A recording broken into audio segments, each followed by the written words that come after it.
Hola niños, ¿cómo están? Espero que bien, espero que se estén cuidando sus casas. Bueno, esta clase de retroalimentación va dirigida para sexto básico, para la asignatura de lenguaje.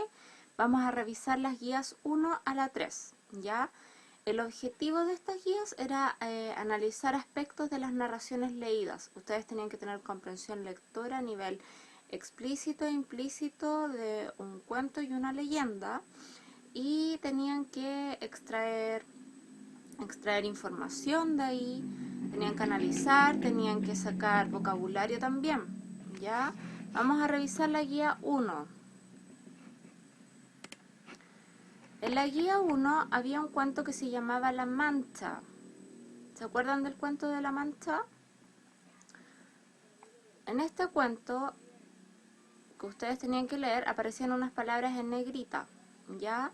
Estas palabras en negrita ustedes tenían que buscarlas en el diccionario. Dice la primera pregunta: ¿qué fue lo primero que le pidió Mancha al pincel?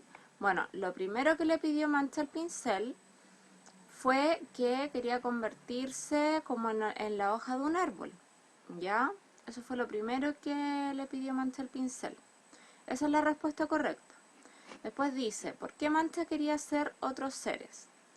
Resulta que Mancha estaba aburrida de ser una simple mancha en un papel. Ella quería ser más. Pero resultó que cada vez que ella se convertía en otra cosa, por ejemplo, en la mariposa, cuando se convirtió en la hoja de un árbol, resulta que ella se veía en peligro. Entonces ella quería seguir cambiando de personaje. Hasta que finalmente se dio cuenta que ella tenía que ser solo ella. ¿Qué enseñanza nos deja este cuento? Que cada uno debe ser como es. No tenemos que cambiar por las demás personas, sino ser nosotros mismos y siempre tratar de ser mejores. Pero para nosotros, no por agradar ni impresionar al resto. Esa es la enseñanza, la moraleja que nos deja este cuento. Si ustedes fueran Mancha, ¿en qué le hubiera gustado convertirse? Esa es una pregunta personal que ustedes tienen que responder. ¿Qué relación podrían establecer entre este cuento y otro que hayas leído? ¿Han leído un cuento parecido a este? ¿Cuál? En la siguiente actividad, ustedes tienen que buscar el significado de las palabras que se encuentran en negrita en el texto, ¿ya? Y luego tienen que inventar una oración de cada una. Aquí están las palabras lucir, trazar y torcasas. Yo hice un glosario. Lucir es mostrar. Trazos. Se puede entender por trazo cada una de las rectas y curvas que componen una letra, o bien el conjunto de rectas y curvas que se escriben sin levantar el lápiz del papel. La torcaza es un ave, ¿ya? Entonces aquí ustedes ya tienen el significado y aquí pueden inventar la oración. Por ejemplo, la mujer lucía un lindo vestido. Trazar. Los niños trazaron dibujos en el papel. Torcasas. Las torcasas vuelan libremente por el aire, ¿ya? En el cielo. Pueden inventar lo que ustedes quieran, pero obviamente que la oración que ustedes inventan sea tingente al significado que tienen escrito, ¿ya? Siempre tienen que buscar estas palabras en los diccionarios. En el cierre ustedes tienen que definir lo que es una narración. ¿Qué es la narración? La narración es un relato oral o escrito en el que se narra o cuenta algo. Puede ser historia, puede ser real o puede ser ficticio, ¿ya? ¿Cómo pueden reconocer las narraciones? Bueno, ustedes pueden reconocerla cuando ven un cuento, cuando ven una fábula, una leyenda, un mito, ¿ya? Todos esos son textos narrativos. ¿Para qué nos sirve aprender sobre esto? ¿Qué enseñanza les deja a ustedes? Se los dejo como desafío y también quiero saber cómo aprendieron a resolver estas guías, a desarrollar estas guías. Vamos a pasar a la guía número 2. En la guía número 2 aparece lo que es la leyenda. Primero aquí está un mapa conceptual sobre qué es ¿cuáles son las características de la leyenda? Ustedes saben que la leyenda es una historia que es parte real, parte ficticia, que sucedió hace muchos años atrás, ¿ya? Que forma parte de la cultura de un pueblo. Y aquí aparece justamente una leyenda, que es una leyenda azteca, de cómo el chocolate pasó de los dioses a los hombres. Vamos a responder las preguntas. Dice, enumera los pasos para elaborar chocolate realizado por los pueblos originarios de Guatemala y de Yucatán. Bueno, por aquí en el primer párrafo aparece que primero tostaban en una sartén de barro y luego los molían entre dos piedras para conseguir un polvo que vertían en agua hirviendo. Con 2 ramitas lo batían cuidadosamente hasta que el líquido comenzaba a hacer burbujas. A esta infusión burbujeante le añadían entonces pimienta, almizcle y miel. ¿Ya? Ustedes tienen que enumerar eso que yo les acabo de leer. ¿Por qué razón en el texto se asevera que los dioses eran generosos? ¿Por qué? Porque los dioses le permitían a los mortales realizar de vez en cuando este chocolate sublime, ¿ya? ¿A quién esperaba el pueblo azteca? Describe a este personaje con tus propias palabras. Bueno, el dios Quetzalcóatl un día se fue y entonces los aztecas no podían preparar este brebaje muy rico que ellos querían en el fondo.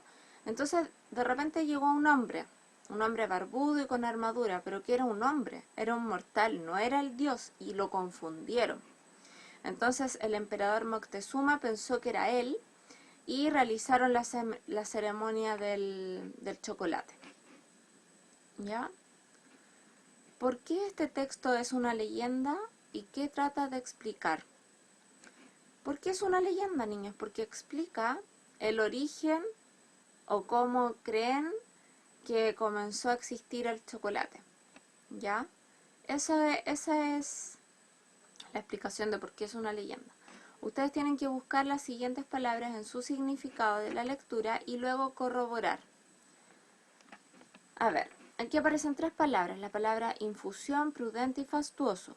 Ustedes aquí ponen lo que creen que significaba y lo que decía en el diccionario. Entonces, en el diccionario, yo aquí les preparé un glosario. Infusión, bebida agradable o medicinal que se prepara hirviendo o echando agua muy caliente, alguna sustancia vegetal como hojas, flores, frutos o cortezas de ciertas plantas y dejándola unos minutos de reposo. Prudente, que piensa acerca de los riesgos posibles que conllevan ciertos acontecimientos o actividades y adecúa o modifica la conducta para no recibir o producir perjuicios innecesarios.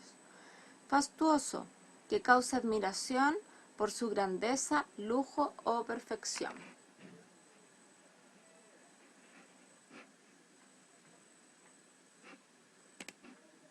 ¿Ya? Entonces ahí ustedes anotan lo del glosario. Para finalizar, ¿qué es una leyenda? Ya vimos lo que era una leyenda. ¿En qué se diferencia una leyenda de un mito? Eso se los dejo como tarea para que lo investiguen. ¿Ya? ¿Y para qué puede servirles este aprendizaje? Siempre ustedes respóndanse por qué nos sirve saber sobre las leyendas, por qué nos sirve saber sobre los textos narrativos, por qué es importante el lenguaje en nuestras vidas. ¿Ya?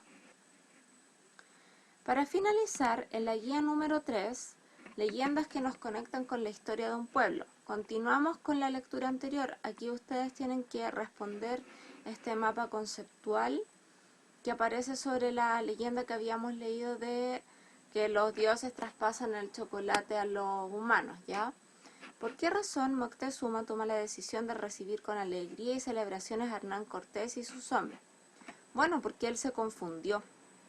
Él confundió a Hernán Cortés con el dios que se había ido en la balsa de serpientes, ¿cierto? ¿Qué característica psicológica podría decir que tiene Moctezuma para tomar esta decisión? Yo creo que Moctezuma es una persona impulsiva, porque no esperó para saber si realmente era el Dios y hizo la celebración. ¿Ya?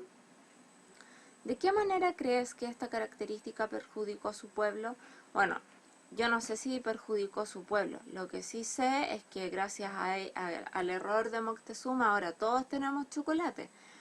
Y el chocolate a todas las personas les gusta. O bueno, quizás a una gran población le gusta el chocolate. Ahora, seguramente los dioses tomaron represalias contra ese pueblo en particular.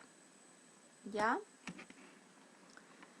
Observa la imagen y responde la pregunta. ¿Cómo crees que se habrá sentido Hernán Cortés al encontrarse con el pueblo azteca y ser recibido con alegría y fiestas? ¿Cómo se sentirían ustedes, niños, si los reciben con bombos y platinos y fiesta y todo lo demás? Yo al menos me sentiría súper bien. Aquí tienen que elaborar un dibujo que represente el ambiente en el que se desarrolla la leyenda. Como ustedes se lo imaginan, lo tienen que plasmar en un dibujo. ¿Y de qué manera la literatura se ve influenciada por su contexto histórico en el que vive el escritor? Seguramente el escritor era mexicano, ¿ya? En una de las PPTs anteriores yo les envié lo que era el contexto histórico y cómo pueden reconocerlo en una obra literaria, lo pueden responder desde ahí. Bueno, niños, espero que esta clase de retroalimentación les haya servido. Espero que si cometieron errores en alguna de las actividades puedan corregirlo, esa es la idea. Y si al contrario lo respondieron bien, me alegra mucho. Espero de que estén súper bien, de que se estén cuidando sus casas y espero volver a verlos pronto. Chao niños, que estén muy bien.